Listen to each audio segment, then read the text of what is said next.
ओम शांति।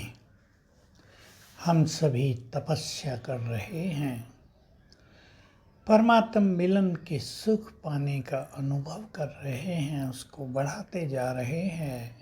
इसमें बहुत आनंद है। हम भगवान से बातें करते हैं, उसको शुक्रिया करते हैं, उसके प्यार में मग्न हो जाते हैं। परंतु इस तपस्या के मार्ग में, विशेषकर अमृत वेले, कई विघ्न और बाधाएं अवश्य आती हैं। हर एक को अलग अलग आती हैं। किसी को आलस होता है तो किसी के संकल्प सुंदर नहीं उठते, किसी का ब्रेन ही डल रहता है सवेरे, किसी पर रात के सपनों का, नींद का इफेक्ट रहता है, तो किसी को भोजन का इफेक्ट रहता है, शरीर में कुछ हो जाए उसका इफेक्ट रहता है। ये विघ्न भी मनुष्य को योग करने नहीं देते, सुख भरा जीवन जीने नहीं देते। लेकिन हम सभी को याद रखना है, विघ्न तो आएंगे ही। आज तो संसार में हर व्यक्ति को किसी न किसी विघ्न का सामना करना पड़ रहा है। सत्य के मार्ग पे तो वैसे ही ज़्यादा विघ्न होते हैं।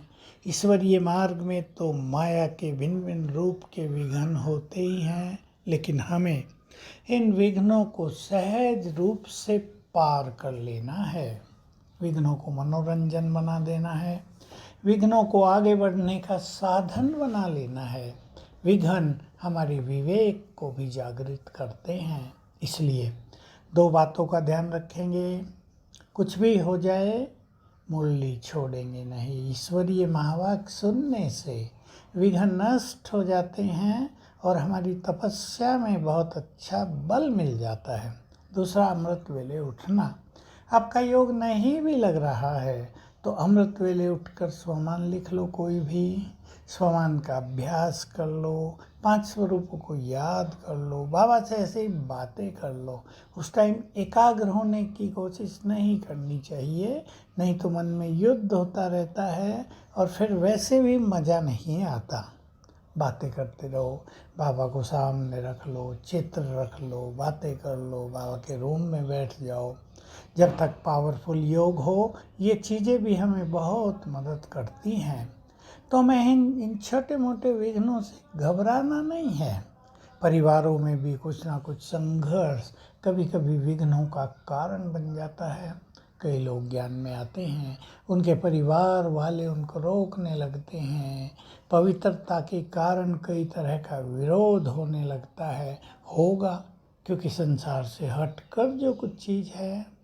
लेकिन हमें अपनी धारणाओं में बहुत दृढ़ हो जाना चाहिए। विघ्न तो आएंगे और चले जाएंगे, लेकिन यदि हम स्ट्रांग होंगे, यदि हम शक्तिशाली होंगे, तो विघ्न हमारा कुछ नुकसान नहीं कर पाएंगे। हमारी तपस्या में वे बाधक नहीं बन पाएंगे। बाधक बनते हैं। कईयों को देखने की आदत, कुछ भी मोबाइल पे खराब चीज़ देखने की आदत, कईयों को तो अश्लील चीज़ देखने का भी चस्का लग जाता है।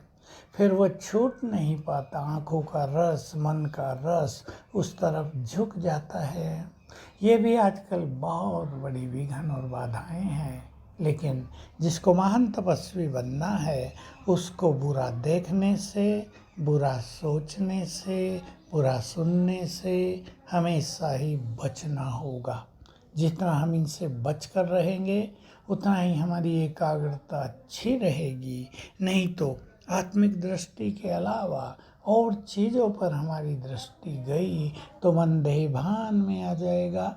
हमें शरीरी हो ही नहीं पाएंगे और लगेगा योग तो सबसे कठिन सब्जेक्ट है। बस अब योग अभ्यास में बाबा से अपनेपन को बढ़ाते चलें। वो मेरा है, ये फीलिंग बहुत बढ़ाते चलें। अपनेपन से उसे यूज करें और तपस्या के लिए ही, उसके मार्ग पर सफलतापूर्वक चलने के लिए ही बाबा को यूज करें। अपनी विघ्न और समस्याओं में बाबा का आह्वान कर लिया करें। बाबा आ जाएंगे और हजार भुजाओं सहित हमें मदद करेंगे। ये हजारों लाखों भाई बहनों के अनुभव हो चुके हैं। तो बाबा को बुलाएं, बुलाना भी योग हो जाएगा। उनसे बात करें और जीवन को निर्विघ्न बनाकर विजयी रतन बनकर श्रेष्ठ योगी बन जाएं। ओम शांति।